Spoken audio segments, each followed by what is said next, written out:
Yep, printing out some upgrades. That's the X-idler going along. I got the bottom brackets right here. I'm just too damn lazy to unmount my camera, so I got two of those. They're the same, as you can see back here.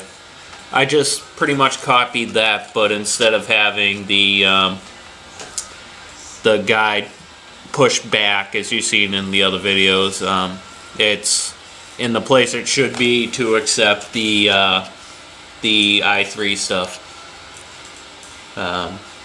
So I got this guy too. I don't know why it keeps on doing this.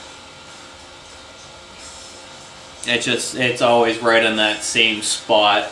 It's got to have something to do with the speed, the way it bends right there. I don't know.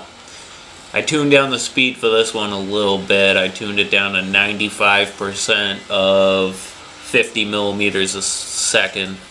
Is about what I've been printing. Maybe that's just too fast for fatigue glaze. Probably is. I mean, I don't know. This stuff's pretty soft and flexible. Maybe I'm just having a little bit of extrusion issues. It's a little stringy on the inside.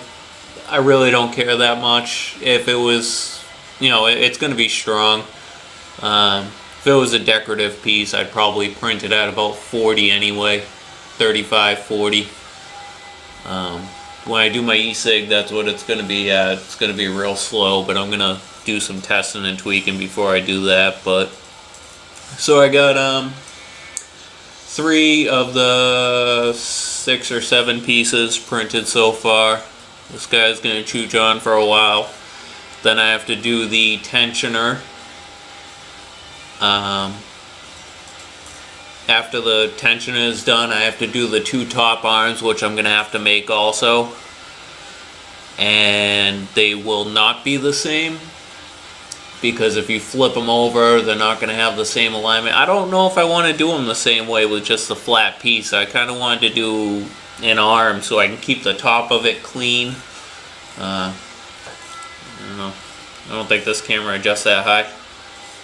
Yeah, it really doesn't. But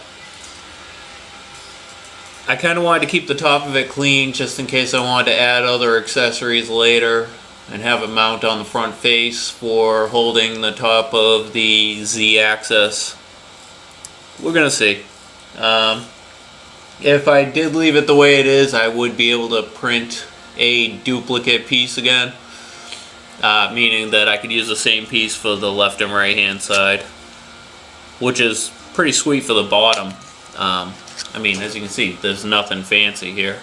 So literally you take it and you put it this way on one side and this way on the other side, and it works fine because this side's bigger. Yeah, I'm not very good at designing shit, alright? This took me like 3 hours. I'm not gonna lie, I suck at this. So I could do that, I don't know. I haven't decided. I really don't want to. I kind of want the top of the machine flush and clean. And keep that rail open just in case I want to add other stuff. I also got to figure out how to add 24-volt LED light strip. I have pinouts for a total of 10 stepper driver controls with the Duet Wi-Fi.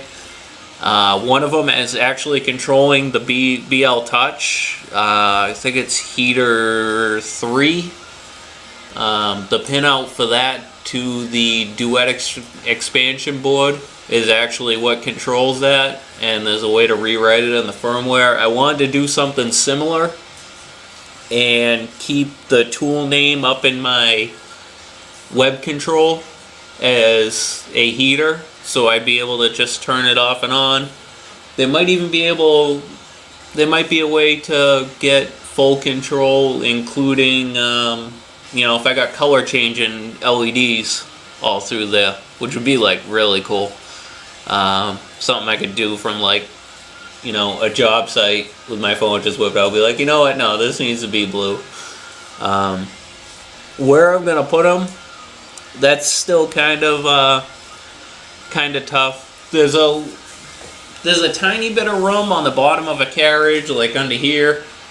I don't think that's really going to cut it. I can put it inside of the tracks, facing in, but as you can see, it's already set kind of back, so all it's going to do is shine light to the back, and the front of the machines are completely open.